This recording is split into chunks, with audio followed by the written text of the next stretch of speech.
Labas vakaras. Sveiki. Kaip jūsų ketvirtadienis?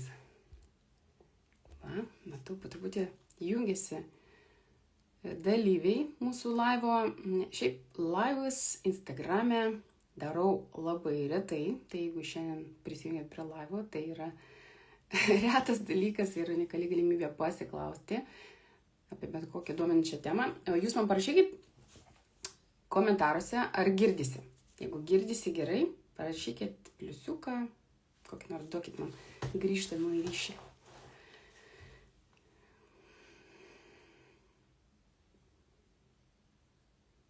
Tai šiandieną mes kalbėsim apie 3 priežastis, dėl ko jūs galite jaustis blogai. 3 to priežastis, dėl ko savijauta yra bloga.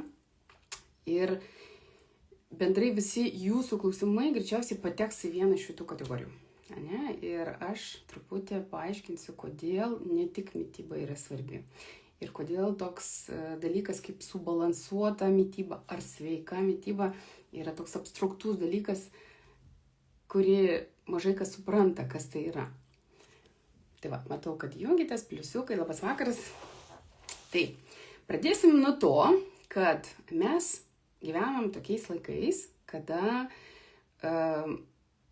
mes esam veikiami iš išorės į vidaus įvairių pokyčių.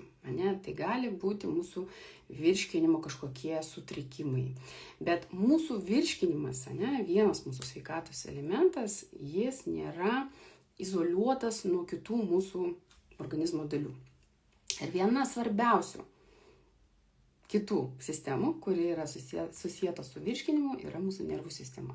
Tai kodėl dabar tiek žmonių turi virškinimo sutrikimus? Dėl to, kad gyvena nuolatiniam strese.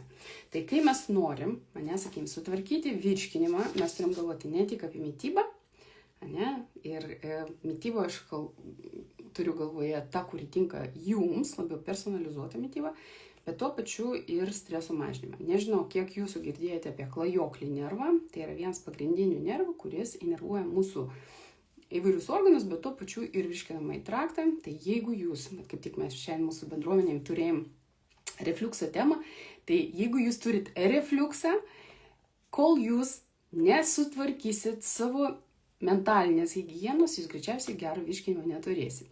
Ir vėliau duosiu irgi jums laiką užduoti klausimus.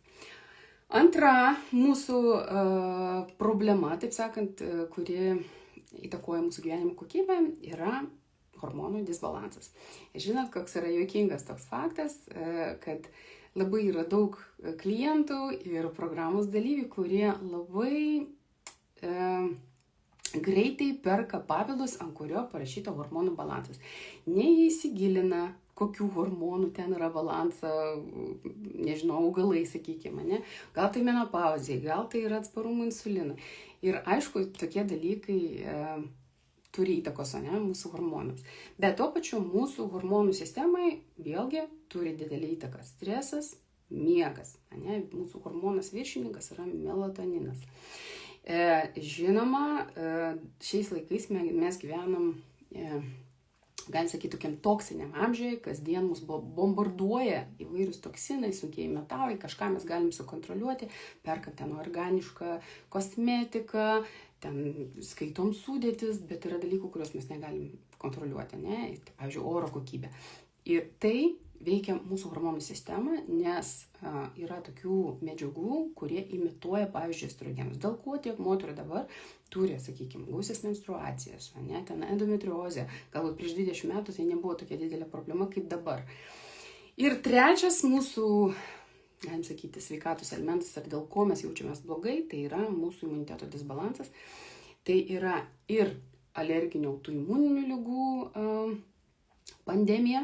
Tikrai dabar lengviau turbūt surasti žmogų, kuris neturi autoimuninės ligos, kaip tik turi autoimuninę ligą, negu kuris neturi autoimuninės ligos. Ir tai yra irgi susiję su mūsų maistu, nes maiste yra daug įvairių medžiagų, kurie gali hiperaktyvuoti mūsų imuninę sistemą ir tuo pačiu yra susijęs su mūsų streso valdymu ir su mūsų miegu. Tai va, tokias 3 priežastis, dėl to ir mano programa Kūno ženklai ir remiasi 3 sveikatos elementais - virškinimu, hormonais ir imunitetu ir keičiant mitybą, rūpinantis savo kasdieniais įpročiais, streso mažinimu, streso valdymu, nes tai yra įgūdis, miegu, judėjimas, mūsų tos fizinis aktyvumas yra be galo svarbus. Mes galim tikrai pagerinti savo sveikatą ir tuo pačiu užkirsti kelią daugeliui tokių lėtinių ligų. Tai dabar aš gavau klausimus, o jūs galite rašyti man klausimus komentaruose ir pažiūrėsim, prie kokios iš šitų sveikatos elementų jūsų klausimus priklauso ir pamatysit, kokią sąsąją su kitomis sistemomis turi. Tai iš tų išankstinių klausimų aš turiu klausimą apie policistinės kiaušidės. Nežinau, jeigu turit policistinės kiaušidės, parašykit man pliusiuką, pasižiūrėsim, ar šitas klausimas yra ir kitiems žmonėms aktualus. Tai policistinės kiaušidės labai dažnai asocijuojasi su 2 hormonų disbalansais. Tai yra atsparumas insulinui ir androgenų dominavimas. Ir gydymas, kaip toks tradicinis, dažniausiai remiasi tik tais kontraceptinėmis tabletėmis, kai mes galim išjungti ten, sakykime, lytinę funkciją ir kaip ir nėra tos problemos. Tačiau priežasties dažniausiai tai nesutvarko. Ir dirbti reikia su mityba, kuri atstato jautrumą insulinui ir tuo pačiu androgenų pertekliai. Yra daug augalų, kurie gali mažinti androgenus. Tai galima iš 2 pusių per mitybą, didinimą jautrumo insulinui, per judėjimą, svorio reguliavimą, nes dažniausiai irgi būna viršsvoris ir tuo pačiu androgenų mažinimą. Tai va čia yra mūsų hormonų disbalanso sritis, kuri tuo pačiu turi sąsąją su kitais hormonais. Kai mes kalbame apie hormonus, nebūna vieno hormonų išsibalansavimo. Dažniausiai vis tiek yra sąsajų su kitais, nes hormonai yra kaip kortų namelis. Vienas iškrenta, o kiti to pasiekoje irgi išsibalansuoja. Atsparumas insulinui, kaip tvarkytis be vaistų. Šiaip atsparumą insulinui jūs ir tvarkot be vaistų. Nes atsparumas insulinui yra jūsų mitybos ir gyvenimo būdo pasekmė. Ir tam, kad atsparumo insulinui nebūtų, jūs turite negydyti pasekmę, o keisti savo mitybą ir gyvenimo būdą tam, kad grąžinti tą jautrumą. Ir čia mes taikom mitybą, kuri, sakykime, mes visi žinome, kad angliavandeniai turbūt turi didžiausią įtaką insulinui. Bet ne tik mityba, bet ir stresas. Pavyzdžiui, kortizolis. Nes aš turiu irgi tokių pavyzdžių, kada mityba yra ideali, o atsparumas insulinui yra. Ir viena, pavyzdžiui, iš tokių pavyzdžių buvo mamytė, kuri 4 metus nemiegojo dėl to, kad turėjo pametinukus, ir ten turėjo nuolat naktį keltis, aišku, dėl to buvo kortizolis užkilęs, rytais aukšta gliukozė, tiesiog reikėjo išlaukti tą periodą, o kitas buvo vyras, kuris turėjo naktinį darbą. Valgė idealiai, bet kol turėjo naktinį darbą, sutvarkyti negalėjo. Tai čia nėra gydymo, čia yra įpročių ir tam tikrų galbūt gyvenimo sąlygų suvokimo, kai kurie vėlgi yra, reikia palaukti, o kai kurie gali lemti mūsų sveikatą. Nes, pavyzdžiui, tas vyras, jisai turėjo jau infarktą, anamnezė, tai tas naktinis darbas tikrai jam nepadėjo. Mūsų programa, kuris startuoja nuo pirmadienio, Kūno ženklai atsparumo insulinui, yra skirta atskira paskaita. Tai jeigu jūs norit išmokti tvarkytis su savo insulinu, užkirsti kelią diabetui, galbūt pas jūs jau yra prieš diabetas, arba netgi jau yra nustatytas diabetas, kuris yra kontroliuojamas vaistais, jūs vis tiek turite išmokti tų funkcinių visų dalykų, kurie palaiko jūsų organizmą. Nes nėra tokio kaip arba. Tai nėra vaistai arba mityba, Šitie dalykai turi eiti kartu.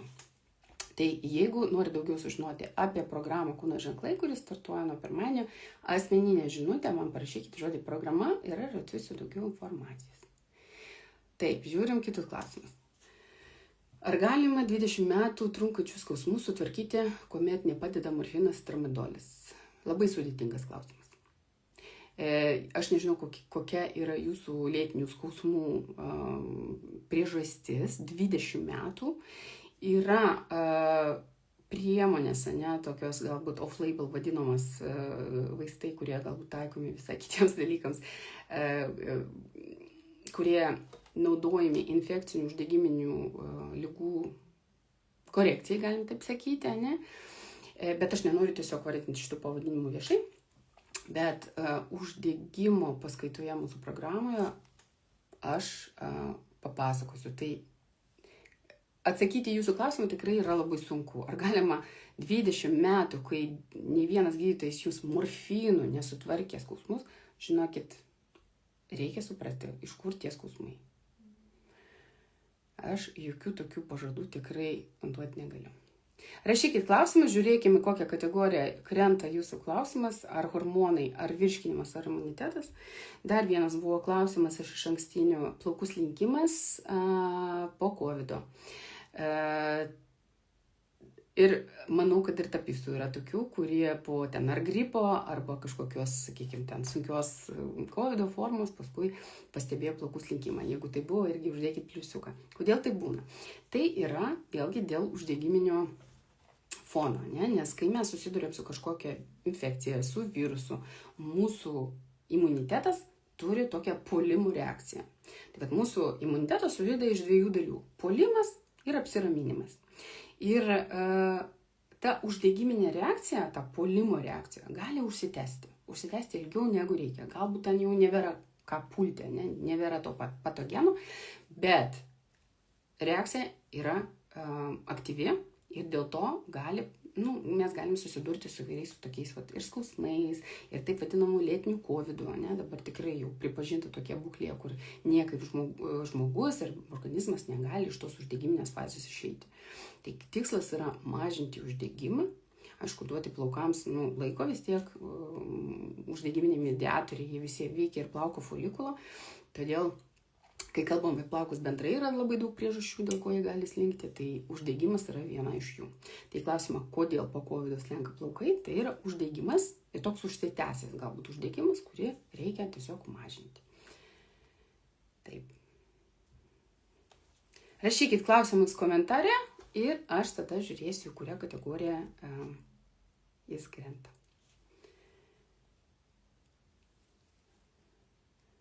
Ar programoje yra informacija, kaip pastatyti mikrobiotą po Clostridium bakterijos?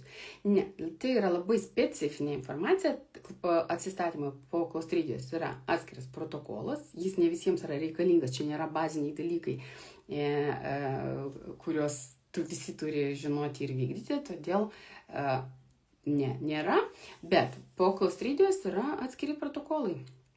Tai yra faktiškai beskaidulinė dieta kurį laiką ir tam tikros medžiagos, kurios yra būtinos gleivinių atstatymui. Gleivinių, aišku, darbas su imunitetu yra labai svarbus. Tai vat vėlgi, dažnai Clostridija pasireiškia po vartojimo antibiotikų tam tikrų grupių.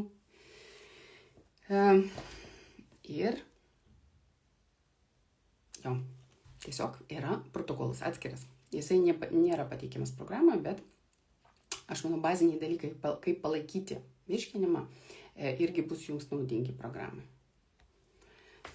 Ateisit į programą, aš galėsiu jums su šio protokolu pasidalinti. Kaip mažinti uždegimą? Visų pirma, kaip? Tada, kada žinau, kodėl, aš vieną pavyzdį daviau, tai buvo COVID-as, sakykime, bet būna toks sisteminis uždegimas lėtinis, būna vėlgi daug įvairių sąlygų.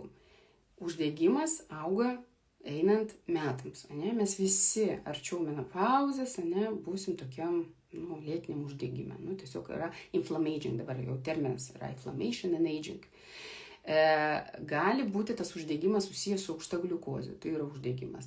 Tas uždegimas gali būti susijęs su metaboliniu sindromu, čia jau platesnė tokia sąvoka, kaip pas mus sulūžta visas, galim sakyti, metabolizmas. Ir pradeda augti cholesterolis, gliukozė, šlapimo rūgštis, auga trigliceridai, atsiranda visceralinis nutukimas. Tai vat mažinti uždegimą reikia visų pirma išsiaiškinti, kokia gali būti priežastis, ar čia yra tiesiog jūsų toks daug metų netinkamas gyvenimo būdas, ar tai yra kažkokia galbūt vienkartinis atvejis, galbūt susidurėt su kažkokia infekcija, ne, ir iš jos negalit niekaip išlipti. Va. Uždegimas ir autoimunitetas turi labai daug tokių bendrų sąsajų, nes dalyvauja žarnynas, žarnyno pralaidumas. Visi žinote, ne, kad žarnyne yra mūsų limfoidinis audinys, tai reiškia, tai mūsų 80% imuninės sistemos yra po žarnyno gleivinė, virškinamojo trakto viso gleivinė. Ir jeigu jūs rūpinatės savo žarnynu, o ne žarnyno gleivinė, imunitetų, imunoglobulinai A, kurie yra jūsų gleivinės, imunitetas, galima sakyti, mūsų visos gleivinės, ne, pirmoji apsauga. Ir tuo pačiu pasirenkat prieš uždegiminį maistą. Kas yra priešuždegiminis maistas? Aš kaip tai žinot, kai parašau apie ten, sakykime, kokią saulėgrąžų aliejų, kad ant jo negalim kepti, tai mane ten pradeda pulti saulėgrąžų aliejaus mėgėjai, kodėl negalim kepti. Nu, dėl to, kad tai yra omega 6 ir tuo labiau tai yra polinesotieji riebalai, ant jų negalim kaitinti. Ne? Yra labai daug produktų, kurie yra parduodami parduotuvėje ir aš iki šiol stebėsiu, kad yra žmonių, kurie galvoja, kad jeigu tai parduodama parduotuvėje, tai visada yra sveika.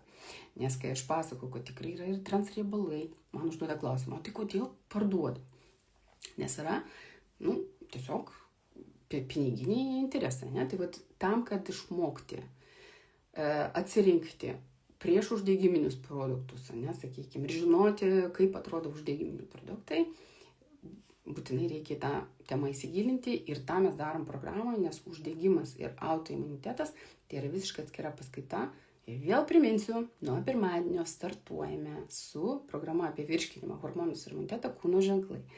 Aš tik tai šiandieną vis tiek, suprantat, ne, webinarų tokį live susitikimo tikslas yra jūs taip užvesti ant kelio, ne, paaiškinti, kodėl tai gali vykti, bet spręsti problemas dažniausiai tokio laivo neužtenka. Bendrai, niekada nebandykite spręsti savo sveikatos problemų internete, ar ten iš kažkokio vieno patarimo bandyti kažką ten įgyvendinti.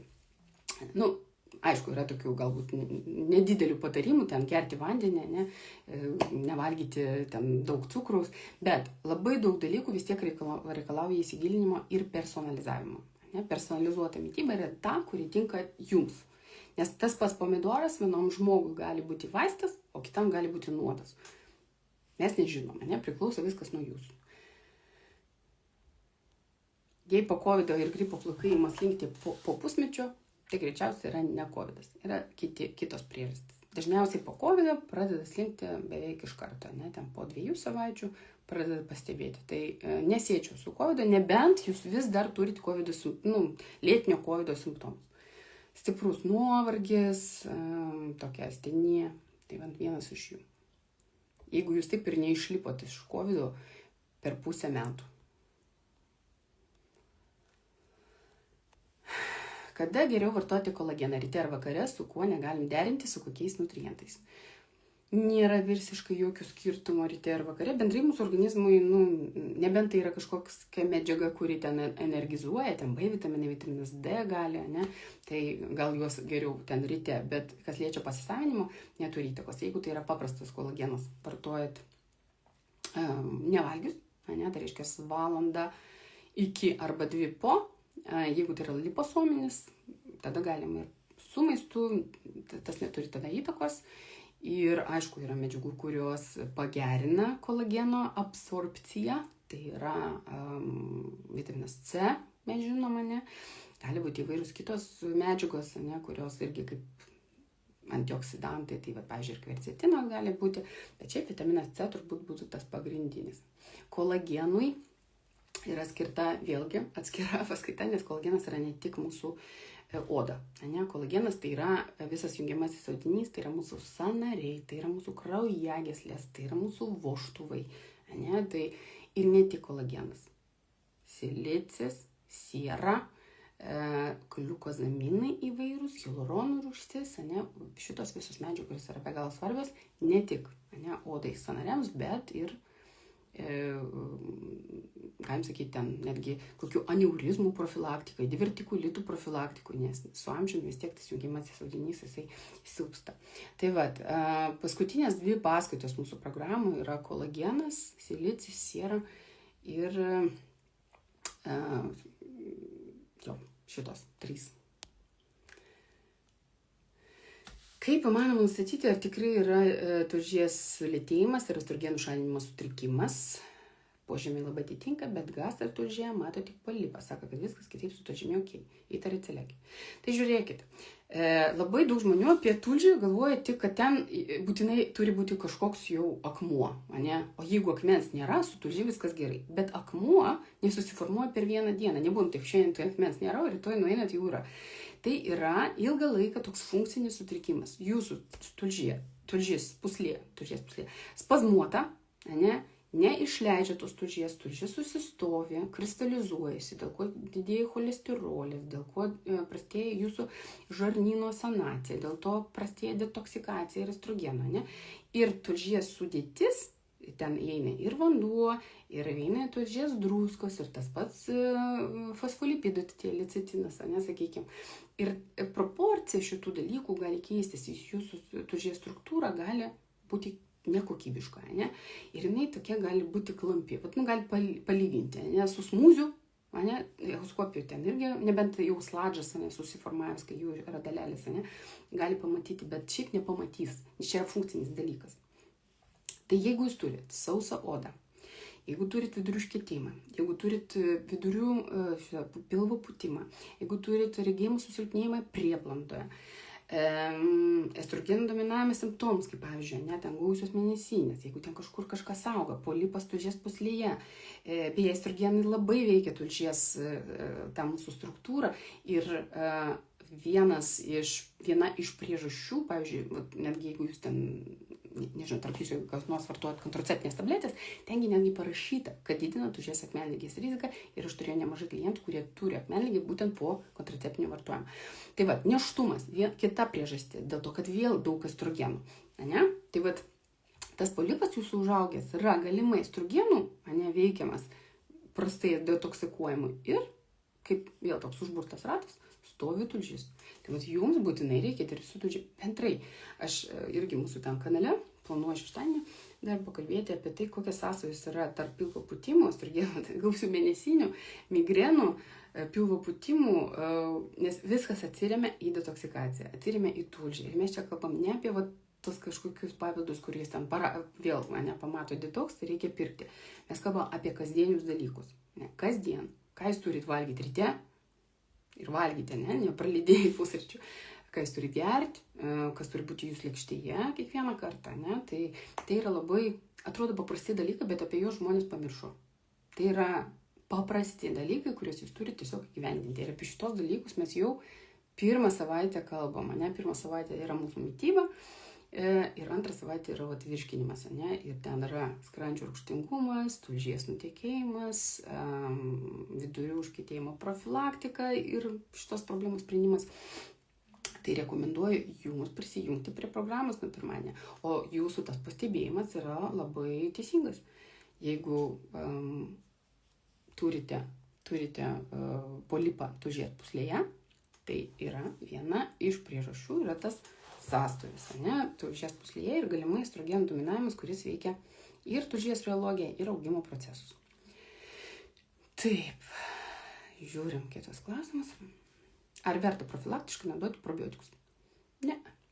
Jie nieko nesprendžia. Jūs galit maiste naudoti fermentuotus produktus, bet, pavyzdžiui, labai daug žmonių turi to klaidingą nuomonę, kad probiotikai viską sprendžia. Ir ne tik paprasti žmonės, net vaistiniai.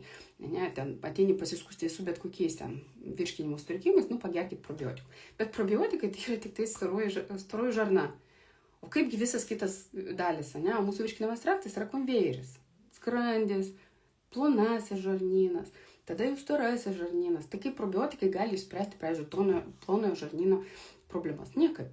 Ir dažnai būna, kad jeigu turi pilvo pūtimus, kai išvešėja bakterijos, iš storojo žarnyno jis užlipa į tą plonąjį ir atakuoja maistinių medžiagų pasisavinimą, o jūs dar ant viršaus dar probiotikų įdedat. Tai jokios logikos nėra. Spręsti reikia tas problemas visiškai kitaip. Taip, ir tas problemas kviečiu spręsti programoje Kūno ženklai. Dėl ko? Dėl to, kad reikia laiko. Reikia laiko ir tai yra 7 savaitės. Mes turim programą, kurios metu jūs saugioj aplinkoj neskubat įgyvendinat pokyčius savo gyvenime ir savo mityboje. Nei per 1 valandos konsultaciją, nei to labiau kažkur per webinarą šitų dalykų jūs negalėsite pasiekti. Jūs tik tais galite suprasti, kodėl tai gali vykti, ką jums galimai reikės daryti.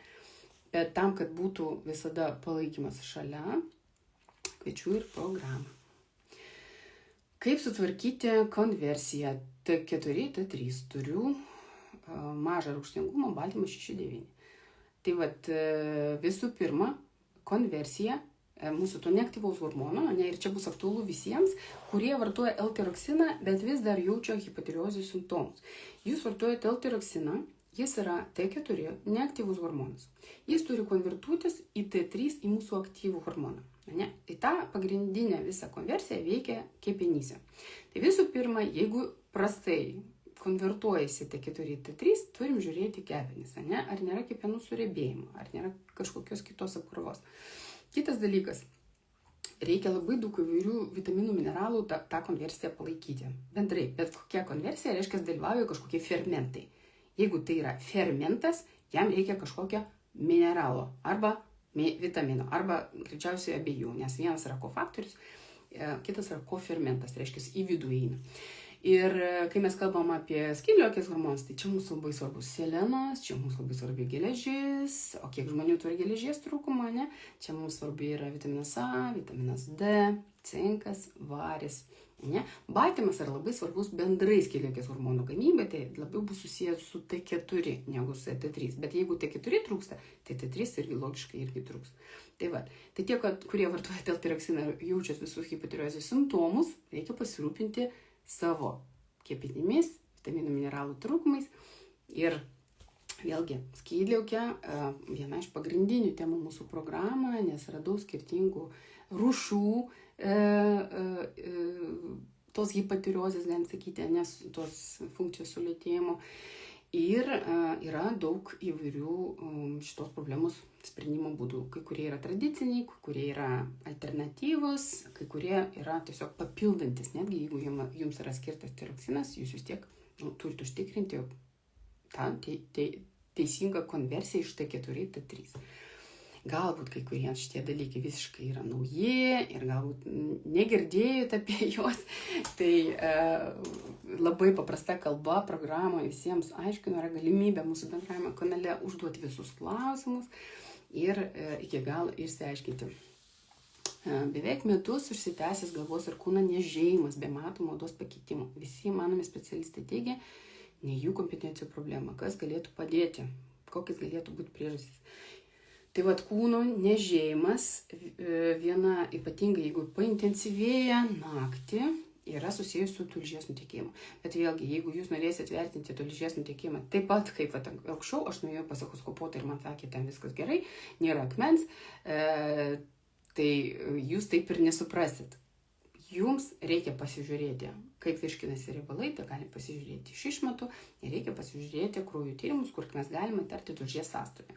Tai jeigu jau praradot viltį ir tikrai kreipitės pas skirtingus specialistus, nukviečiu į programą, į grupę pilnatį, kur yra asmeninės rekomendacijas. Tada aš galėsiu pasižiūrėti ir jau tiksliau įvertinti. Bet tikrai tulžies įvairios problemos susijusios su nutekėjimu pasireiškia labai stiprių kūno niežėjimą. Ir aš turiu keletą klienčių, kurios turi autoimuninį cholangitą. Tai vienas iš labai stiprių simptomų yra visas kūno niežėjimas. Tai yra tikrai labai, labai gyvenimo gadinantis simptomas.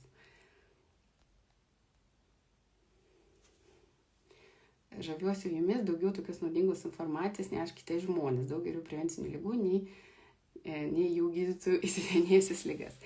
Rūpinkite savimi iš anksto.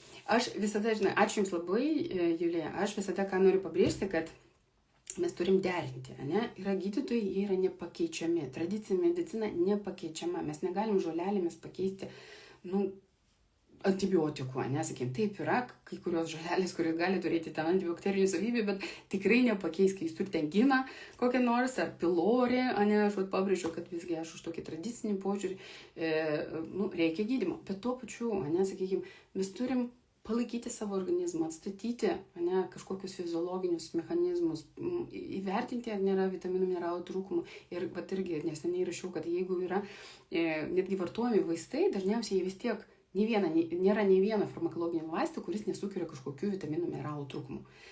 Ir mes turim žinoti apie tai. Aš turėjau, irgi rašiau rekomendacijas, mačiau, kad buvo vartojami priešuždegiminiai, kurie išeikvoja B9.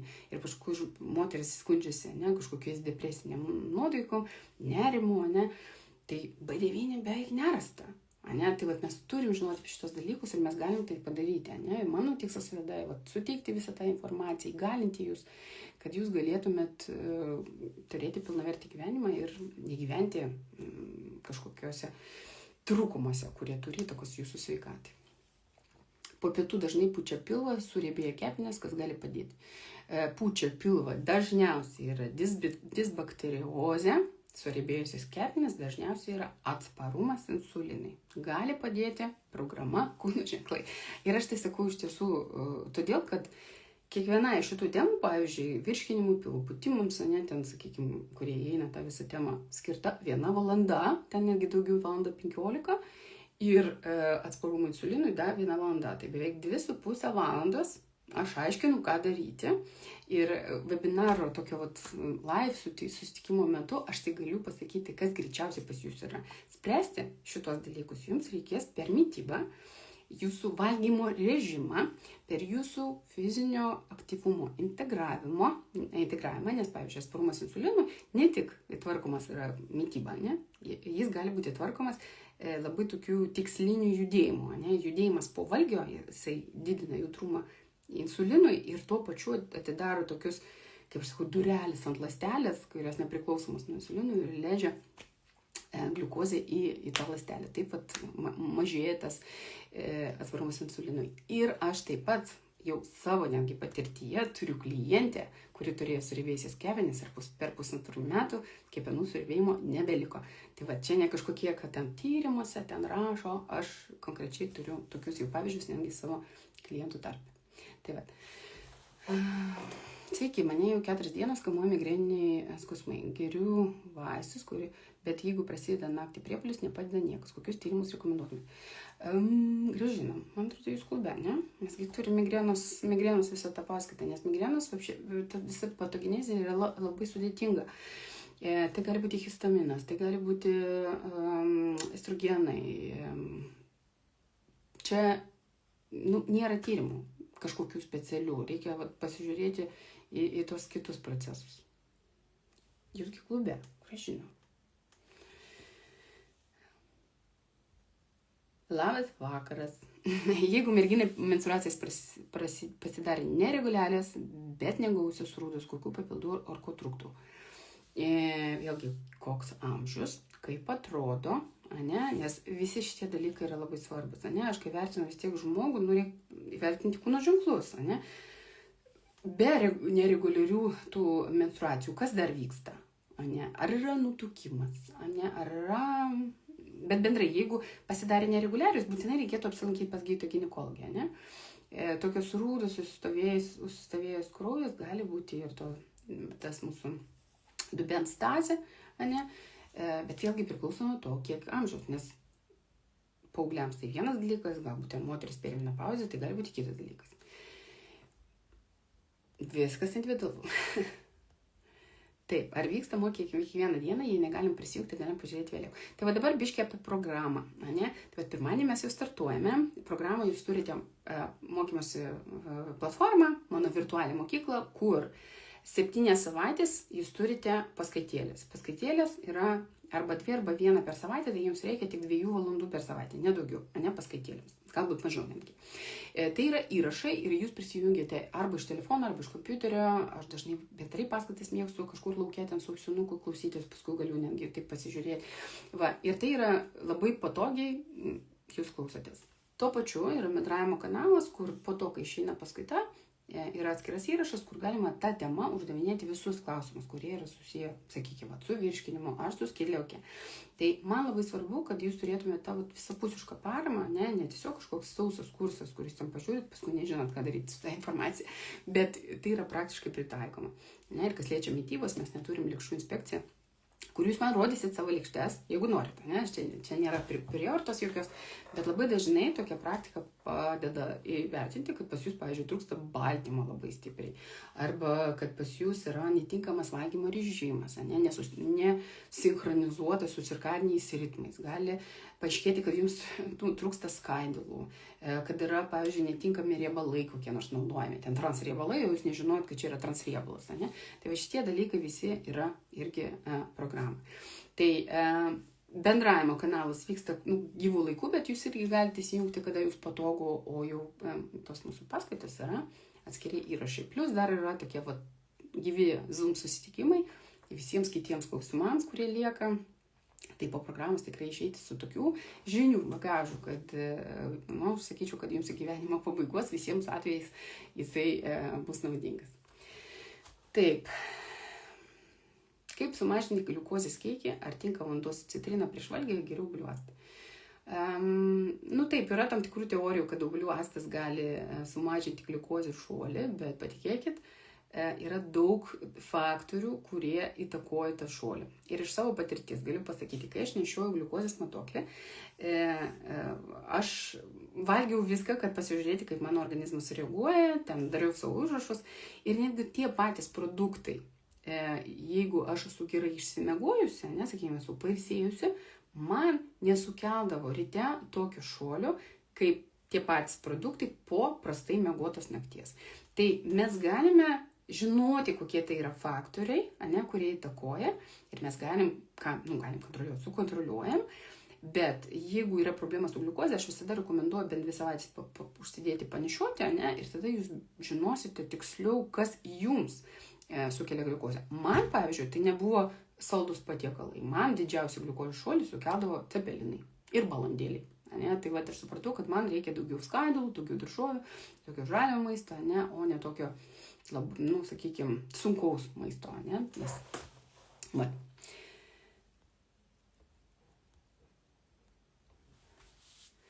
Mažas leukocitų skaičius organizme, tai yra dažniausiai imunosupresija kažkokia, Galbūt baltymo trūkumas, nes nepamirškit, kad šitas mūsų kraujo ląstelės irgi yra baltymas.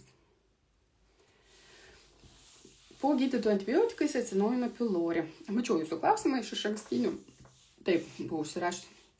Visų pirma, reikia suprasti, kaip jūs nustatėt, kad jis atsinaujino, nes labai dažnai irgi ateina klientai, kurie sako, aš jau 3 kartą gydau pilorį, nes aš po gydymo antibiotikais pasidarau kraują ir ten vėl yra teigiamas. Bet kraujas yra tik tais antikūniai. Jis tik rodo, kad pas jūs buvo infekcija, galbūt yra, bet nepatvirtina aktyvios infekcijos ir kartais tie antikūniai, jiems reikia metų, kad jie ten sumažėtų. Tai aš rekomenduoju tiesiog rinktis tokius tyrimus, kurie būtų pateikiamesni. Dabar yra pilorį kvėpavimo testas su reakcijais, jis yra brangesnis, bet gali. Ir jeigu jūs, sakykime, neturit aktyvių kažkokių simptomų pilorį infekcijos, ten refliuksas, gastritas, geležies trūkumas, ta pati rožinė, kažkokie tokie dalykai. Tai aš galiu, rekomenduoti pabandyti fito schemą. Ir mūsų virškinimo paskaitoje, mūsų programoje, kūno ženklai beje, jeigu susidomėjai, būtinai man parašykit paskui asmeninę žinutę, aš jums daugiau papasakosiu. Galima pabandyti su fito schemomis. Ir tai nebus tik tais maistikos guma, nes jūs tikrai nepakaks. Pilori bakterija priskiriama prie top 5 pavojingiausių bakterijų, dėl to, kad visų pirma turi labai didelį atsparumą antibiotikams netgi. Ir antras dalykas yra susijęs su onkologiniu, susirgymu, su skrandžio vėžiu. Tai čia reikia tikrai labai, taip viską įvertinti ir suprasti. Kodėl daktarai apie tiroksino konversiją nekalba? Mano endokrinologė pasakė, gal kavos pagerkite, kad tie hormonai man nepadėjo geriau jaustis. Tai labai liūdna, kad tik holistai gali spręsti. Bet Kaip, kai kurie gydytojai visgi tą seleną, cinką, vitaminą D jie skiria, nes, sakykime, negaliu pasakyti, kad endokrinologai nerekomenduoja vitaminų mineralų. Tikrai rekomenduoja. Bet tuo pačiu yra tam tikrų dalykų, kur galbūt ne visada yra, vėlgi, jie yra labiau iš funkcinės medicinos. Ne? Ir jeigu tai yra nepatvirtinta kažkokio schemoje ten mūsų ministerijos, tai galimai ne visada ir yra rekomenduojama. Tai aš nekaltinčiau tikrai gydytojų jokiais ten būdais, nes, tiesiog jie gydo, ne jums skiria L-tiroksino, o visą kitą turit patys. Arba žinoti, galvoti ir ateiti pas mane į programą, išmokysiu, ką daryti. Pastoviai rankos šaltos ir kojas, čia bėda skydliaukės. Taip. Ir gali būti vėlgi, gali būti ta jau tikroji hipotireozė, kada pas jūs ten T4 žemas, o gali būti ta konversinė, T4 geras, T3 žemas. Ar programos receptuose draudžiami pieno produktai? Žiūrėkit, mano programą niekas nėra draudžiama. Į mano programą kartais ateina veganai. Gali ateiti žmonės, kurie laikosi ten karnimo dietas. Aš tik tais duodu tokias bendras rekomendacijas, kas nori pasiema. Jeigu jie turi tam tikrų svarbių priežasčių laikytis tam tikros, mitybos stiliaus, čia jų pasirinkimas. Mano tada, kaip nutritiologų tikslas, yra įvertinti, ar jie nėra kažkokiuose trūkumuose, ar ta dieta nekelia grėsmės jų sveikatai. Tai taip, sakykime, mano tas bazinis planas mūsų tom 7 savaitėm rekomenduoja pašalinti bendrai pieno produktus. Išskirtis bus, išskyrus A2 pieną, dabar jau žinote, kad yra A2 pienas, tai yra mažiau imunogeninis pienas, jisai be laktozės, arba tai yra ten ožkų, avių pienas, nes vėlgi tas kazeinas yra kitoks. Tai taip baziniam plane jūs turėsite truputį kitokias rekomendacijas, bet jeigu jūs turite įsitikinimų kažkokių, kad jums būtinai ten kažko tai reikia, jūs galite palikti, bet aš jums pasakysiu, ar jums šitą dietą tinka ar netinka, ir tada turėsit pasirinkimą. Nes ar pasilikti prie savo tų įsitikinimo, arba tiesiog galėsim kažkaip padėti iš kitos pusės. Cholesterolis 5-6, gerų lipidų daugiau normas ar blogų virš normas, valgau subalansuotai, vėlgi nesuprantu, kas tai yra subalansuotai, bet labai mėgstu avokadų salaminį buljoną. Gal tai blogi? Ne, žinokit, maistas mūsų cholesterolį turi tik tais, apie 20% įtaką, 80% gamina kepenys. Ir didžiausia įtaka mūsų cholesterolį turi būtent angliavandeniai. Ir tada yra trigliceridų padidėjimas. Cholesterolis turi daug priežasčių didėti. Daug.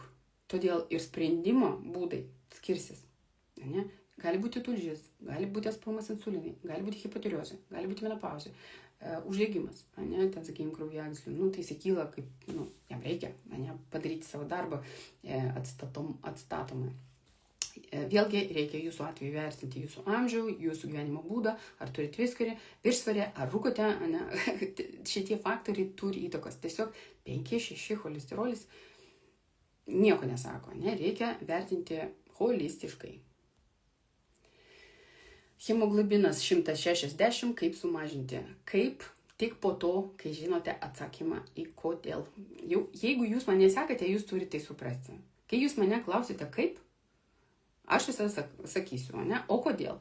Hemoglobinas aukštas dažniausiai būna dėl dehidratacijos. Pažiūrėkit hematokritą. Jeigu jis yra virš 42, jau galima įtarti dehidrataciją. Taip pat kitas, dar aš jau tikrai nemažai straipsnių skaičiau, irgi tokia hipoksija gaunasi, tai kompensacinis mechanizmas. Jeigu jūs turite įprotį kvėpuoti per burną, naktį kvėpuojate per burną, turite miego apnėją, jūsų hemoglobinas irgi kils. Tai vat, jeigu jūs žinot savo priežastį, tada jūs žinosit, kaip jį sumažinti. Kartumas burnoje po nakties. Ar tai tulžies sutrikimas? Užkietėję viduriai. Tai jūs turite 2 kūno ženklus, kurie rodo, kad pas jūsų problema su tulžim. Kartumas burnoje ir užkietėję viduriai. Nes tulžis yra vienas svarbiausių dalykų, kurie aktyvuoja peristaltiką. Tai vat, ateikite būtinai į programą, nes tulžies nutekėjimas yra vienas kertinių dalykų, kuriuo šiuolaikiniai žmonės pamiršo, nežino, prisimena tik tada, kada ten jau pas juos diagnozuoja kažkokį ten smėlį, kristalus, drumzlės, ladžą, akmenis, polipus. O mes visi turime apie tai galvoti. Moteris, tai yra detoksikacija. Yra paprasti būdai, kuriuos mes galim įtraukti. Vienas paprasčiausia tai yra gerti vandens, karšto. Gerkit karštą vandenį ir nepraleidinėkite pusryčių. Ir pusryčiai irgi nesaldus. O apie visus kitus būdus programoje Kūno ženklai išmokysiu pasirūpinti savo virškinimu, nes čia yra vienas svarbiausių sistemų. Aš sakau, beveik visus mūsų sveikatos sutrikimus mes privalome spręsti nuo virškinimo. Nes ten viskas prasideda. Nesvarbu, ką jūs turite. Autoimuninį susirgymą, alergijas, virškinimo kažkokius simptomus, endometriozę. Irgi man čia kažkada rašė, ar turit paskaitą endometriozę? Ne, neturiu, nes jums reikia dirbti su virškinimu. Sako, aš su virškinimu problemų neturiu. Ko turite? Nes turite endometriozę, nes tai yra detoksikacija. Virškinimas ne tik yra maisto apdorojimas, tai yra ir toksinų išvedimas.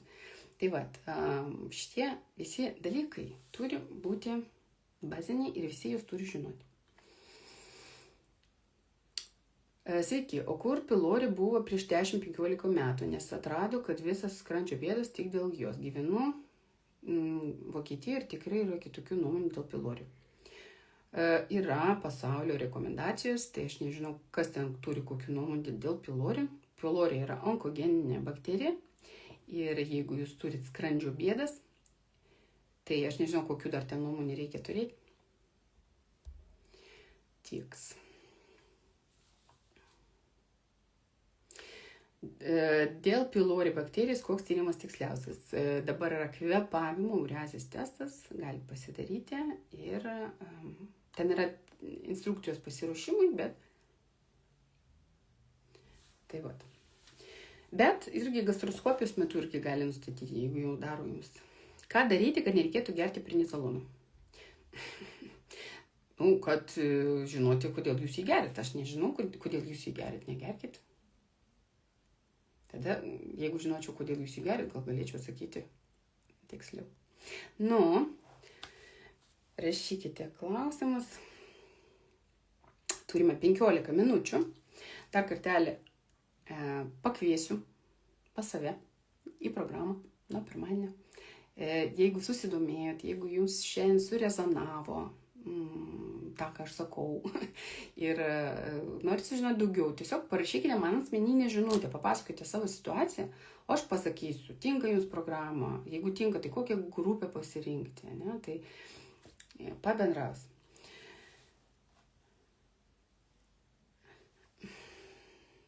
Visa tai melas, mano mama apsirgo Alzheimeru, pasibaigė supratimas apie gyvenimą, pasibaigė visos lygos, mama turėjo 100 lygų, visos lygos tik nuo streso, kaip nėra proto ir nėra streso, nėra jokių lygų.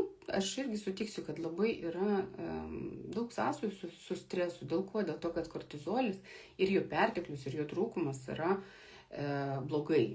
Perteklius tai yra imunosupresija, su laikų trūkumas, tai irgi prieš uždegiminio poveikio tas trūkumas ir nėra nei vieno hormono, kuris neturėtų poveikio kitoms sistemoms. O kortizolis, galim sakyti, vienas iš tų hormonų, kuris atsakingas už išgyvenimą. Ir jeigu jis sutrinka, tai įsivaizduokit, kaip nukenčia visas mūsų sistemas.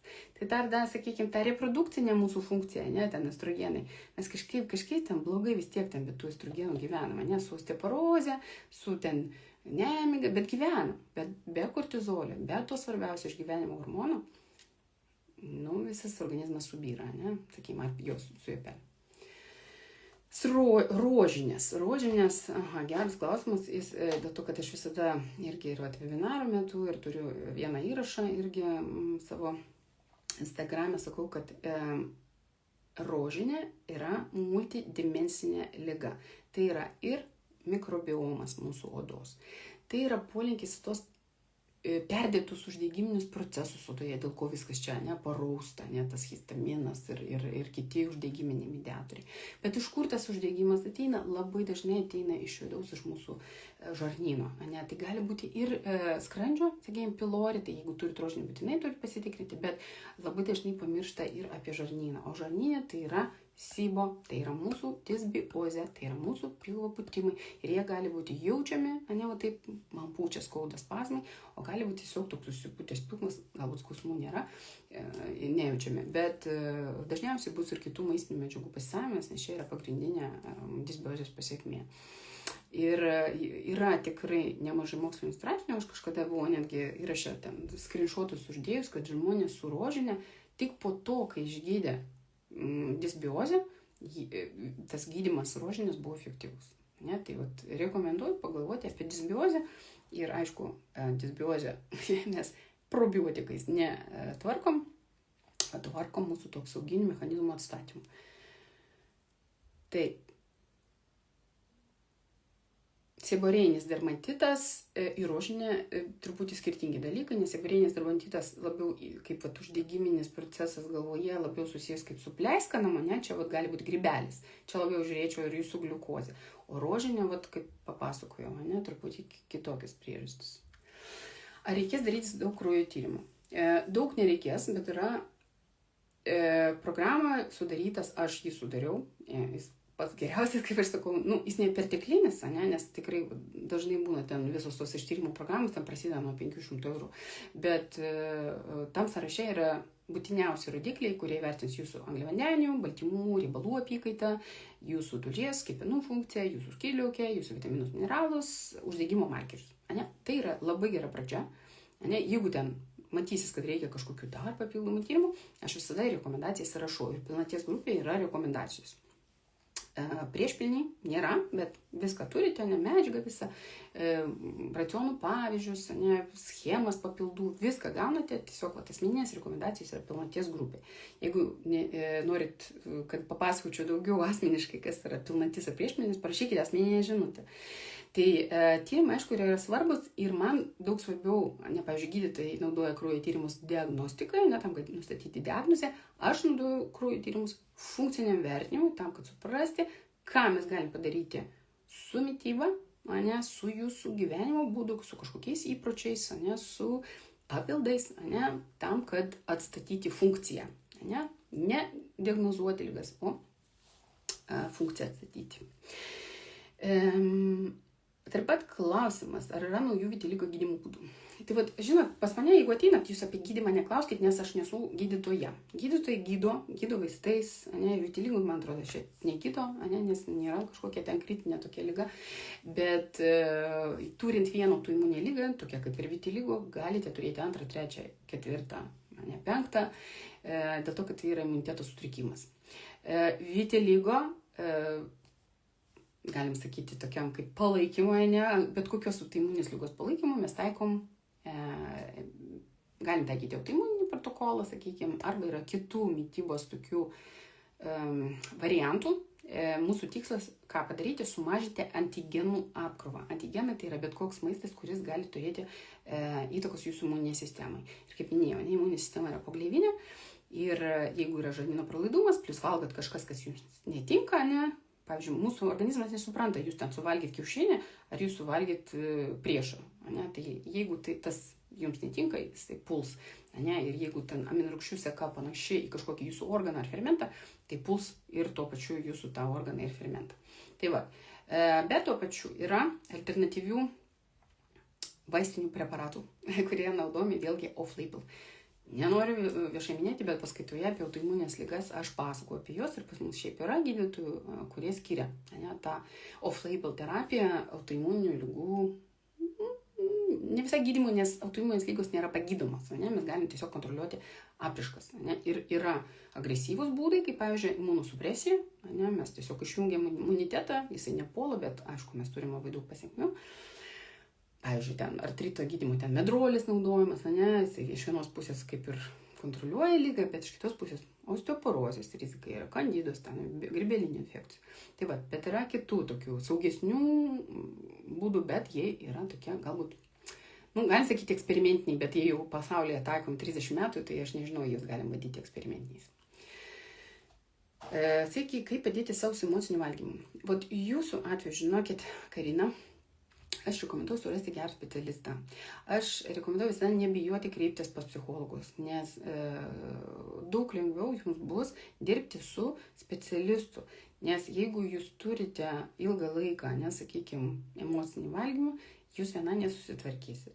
Aišku, būti bendruomenėje, ne, kaip, pavyzdžiui, mūsų programai, jeigu jūs turite, sakykime, palaikymą, nesakykime, jeigu jūs turite pasitenkinimą savimi ir maistu, ne, jeigu, tikrai tą, ką valgot, jums skanu, gali nekilti tokių minčių valgyti labai ten daug saldumynų, bet tuo pačiu, jeigu ten yra gilesnės kažkokios priežastys, neišsakytos emocijos, ir jeigu taip susiformavo tokie jūsų smegenyse keliai, kad jeigu jūs ten jaučiate tą, jūs valgote, tai be specialisto pagalbos jūs negalėsit efektyviai spręsti šitos problemas. Nereikia bijoti psichologų, būtinai kreipkitės. Kas gali lemti skrandžio raukas šiek tiek prasvyręs. Stengiuosi prižiūrėti mitybą, nes kitų atveju atsiranda rėmuo. Dantų emalis pamažu yra, nežinau kas. Bet taip yra tokių ypatumų, galima sakyti, vadinasi jungiama audinio displazija. Ir tas, sakykime, to jungiamo audinio laisvumo laipsnis, jisai gali skirtis pas skirtingus žmonės. Tai kai kurie žmonės, kurie turi polinkį į hemorojų, varikozę, mūsų tų raukų, vožtuvų, tokie, nesandarumą, išsitempusią tulžies, persisukusią tulžies puslę, mitralinio vožtuvo prolapsas, tai jau mums rodo, kad mūsų jungiamajam audiniui reikia paramos. Nes mes gimėm, aš turiu jungiamą audinio displaziją, aš turiu mitralinio vožtuvo prolapsą, persisukusią tulžies puslę, polinkį į varikozę, mano jungiamajam audiniui reikia paramos ir aš apie tai nuolat turiu galvoti. Aš negaliu atsukti savo genetikos, bet aš žinau, kad ką aš galiu daryti tam, kad sustiprinti savo karkasą, sustiprinti savo jungiamąjį audinį.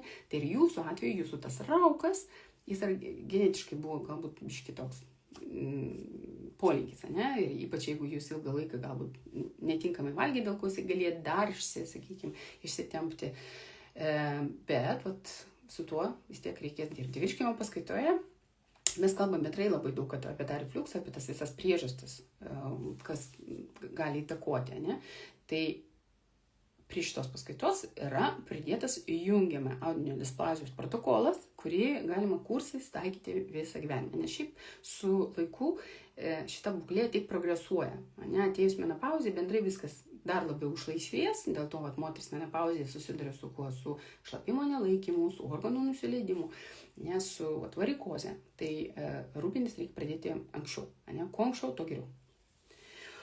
Sergu celiakija, prieš metus nustatė, 1 laipsnio, laikausi dietos, pradžia buvo nebloga, dabar vėl tas pats. Man pasireiškia viduriavimą, vadinasi pėdsakų gaunu.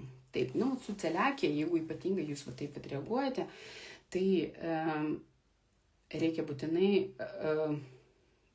užtikrinti net namuose, kad jūs net indusą nenaudojate tik savo. Matyti, jūsų ta imuninė sistema antiek yra jautri. Todėl dirbti su žarnyno pralaidumu, įvertinti maisto antigenų be glitimo ir kitų krūvį. Galimai taikyti kažkokį autoimuninį protokolą arba kažkokį iš tų variantų, apie kuriuos irgi programoje kalbame. Čia būtų pradžia. Tikrai yra pas mane klientų su celiakija ir visai neblogi rezultatai. Tai mityba tik yra viena dėlionės dalis. Tik prižiūrėti ir ten, sakykime, nevalgyti glitimo nepakaks.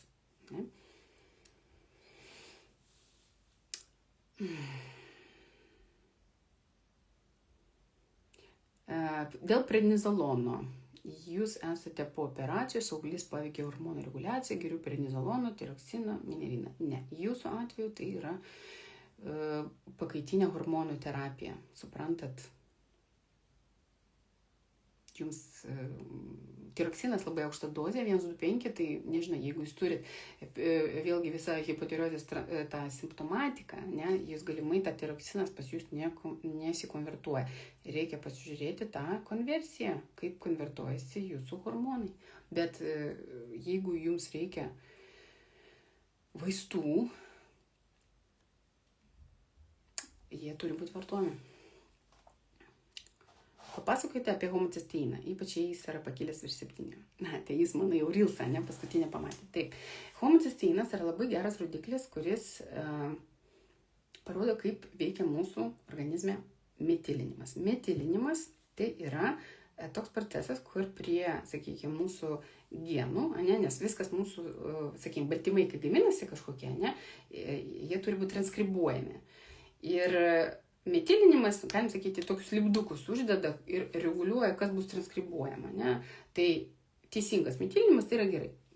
Todėl mes norim, kad tas rodiklis būtų tarp 5 ir 7,5, ne per daug, ne per mažai. Bet, ir metilinimo tas visas procesas, skydliaukės hormonų gamyba, amoniako neutralizavimas, histamino neutralizavimas, baltymų sintezė, kraujo elementų gamyba, visa tai yra šitas procesas. Įsivaizduokite, kiek jis yra svarbus. Ir kai homocisteinas auga, ir, pavyzdžiui, kas turi MTHFR, tą genetinį polimorfizmą, kai sutrinka folatų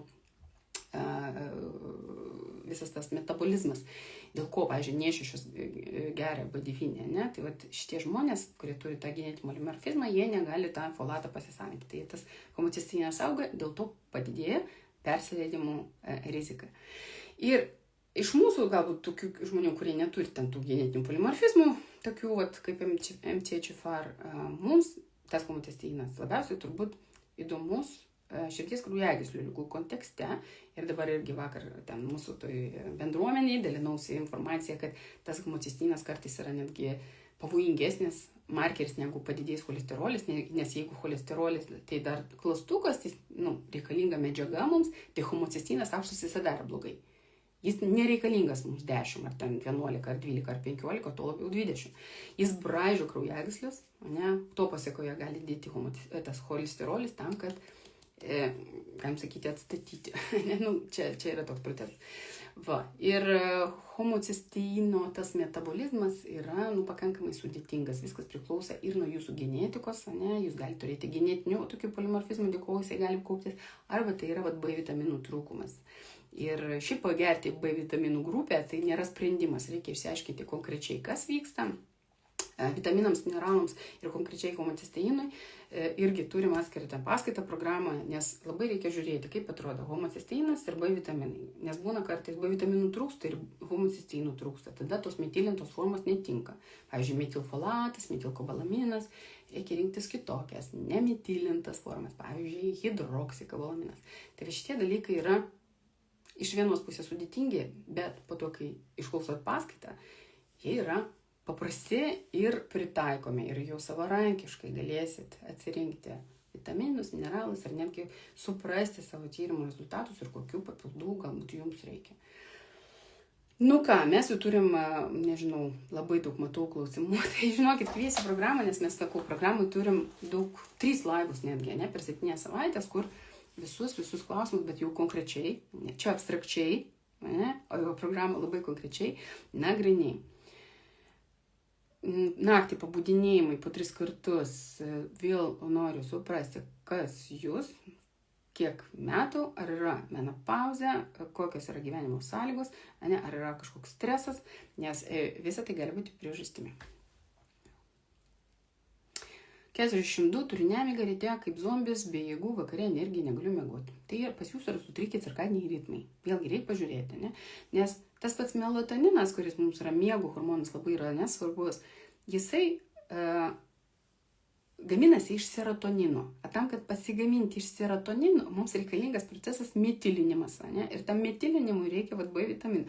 Reikia įvertinti. Aš dėl to ir turiu tą visą tyrimų sąrašą, kad bazinius dalykus įvertinti. Bet to pačiu kartais jau 42 gali būti jau tokia kaip pereinamoji perimenopauzės laikotarpis. Turiu moterų, kurie 5 jau yra menopauzė. Aš dėl ko ir sakau, kad menopauzei būtina ruoštis. Ir ruoštis reikia per 2 dalykus.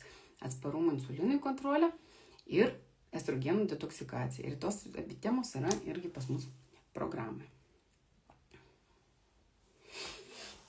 Gerai, 3 klausimai ir paskui įdėsiu tą įrašą, o jeigu bus klausimų dėl programos, parašykite asmeninę žinutę. Nuo ko pradėti menopauzės periodo? Ar bioidentiška hormonų terapija ar nuvegeniniais preparatais? Tai neturi būti arba. Tai gali būti ir. Tik reikia įvertinti, ar nėra kontraindikacijų jūsų hormonų terapijai. Ar skydliaukės hipertireozė turi sąsajų su skrandžio veikla, virškinimo refliuksu? Dažniausiai imuniteto. Jeigu tai yra Greivso liga, reikia pasižiūrėti. Paskutinis. Nemiga, nuovargis, svorio augimas pilvo srityje, vidurių užkietėjimas, kojų šąla, gausios mėnesinės, pilvo pūtimas, kokių tyrimų reikia. Visų, kurie yra programoje. Nes nuovargis gali būti skydliaukė, B vitaminai, čia svorio augimas pilvo srityje gali būti atsparumas insulinui arba kortizolės. Nemiga tai tikrai gali būti susijęs su kortizoliu. Vidurių užkietėjimas tai yra jūsų mityba ir tulžies funkcija, reikia žiūrėti. Šąla kojas tai yra jūsų skydliaukė, gausios menstruacijos tai yra estrogenų prastas detoksikacijos. Pilvo pūtimas vėl grįžtama į tulžį. Viskas irgi susiję. Tai pradėti nuo to bazinio mūsų programos sąrašo. Jeigu norit mano asmeninių rekomendacijų, rekomenduoju rinktis grupę Pilnatis, nes ten yra galimybė pateikti savo istoriją, savo atvejį, gauti mano raštiškas rekomendacijas, tokį sveikatinimo planą. Parašykite apie savo programas ir nuo kada prasideda savo grupėje. Tai programa startuoja pirmadienį. Programa organizuoja tik 3 kartus per metus, dėl ko aš jūs taip raginu būtinai jungtis, nes paskui būna tai, po savaitės kažkas man rašo, o kada bus sekanti? Sekanti bus negreitai, vasarą. O įsivaizduokite, pusę metų prarasit laiko. Tai parašykit man netą asmeninę žinutę, aš tiesiog jums labai konkrečiai pasakosiu viską.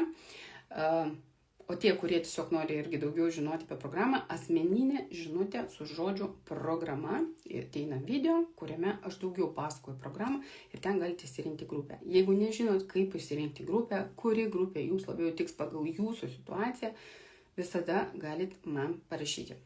Viskas. Gero vakaro ir iki susitikimo programoje.